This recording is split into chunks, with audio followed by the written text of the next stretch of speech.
Penggaris buat mengukur apa itu, Pak? Ini saya mengukur bekas genangan banjir di tembok. Tadi ada orang cari rumah yang tanya riwayat banjir daerah sini. Oh, kalau untuk memastikan rumah baru bebas banjir itu apa cuma dengan cari tahu riwayat genangannya ya, Pak? Nggak juga. Jadi selain cek riwayat banjir, baik secara langsung, tanya warga sekitar, tanya AI, dan dari data lembaga terkait, ada sejumlah hal yang perlu dicek untuk memastikan rumah kita cukup aman dari banjir. Kita akan sentil topik ini. Pertama, cek kesehatan drainase, termasuk got dan parit. Fasilitas penting ini adalah tanggung jawab bersama, walaupun sering disepelekan. Ada 3 hal yang perlu ditanyakan. Berapa lebar dan kedalamannya? Apakah warga sekitar lingkungan sering membuang di drainase?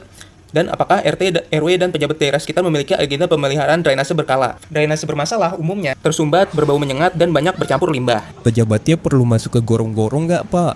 Oh, itu sih nggak perlu. Ingat, desain rumah keci nggak sebanding dengan kesehatan drainase. Kesehatan dan tinggi drainase oke. Yang kedua, cek arah aliran air dan tinggi permukaan tanah, biar lebih oke. Kita bisa cek Google Earth dengan cara tentukan titik koordinat atau alamatnya, arahkan pointer mouse di titik tersebut, dan lihat ukuran tingginya di paling kanan bawah.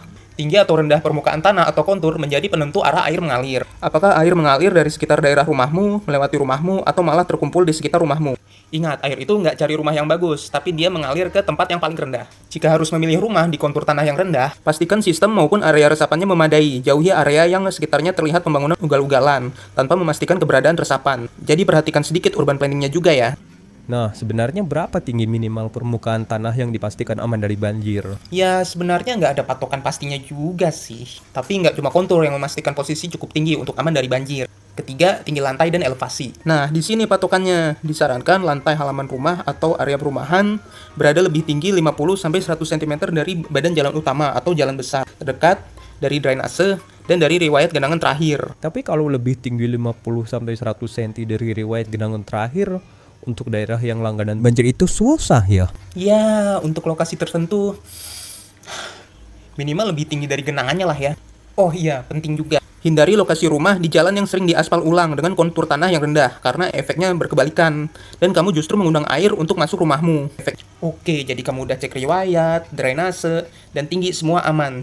Jadi kamu udah menghuni rumah di lokasi tersebut. Tinggal pelan-pelan mengetahui akses tempat penting sekitar lokasi, supaya saat tempat kebutuhan terdekat kamu terdampak banjir, kamu tahu jalan dan akses alternatif penting lainnya. Semoga kita selalu bisa memelihara tempat tinggal kita dari banjir, dan selalu memelihara lingkungan kita untuk mengantisipasi banjir. Hello, how are you? I am under the water. Please help me. Here too much raining.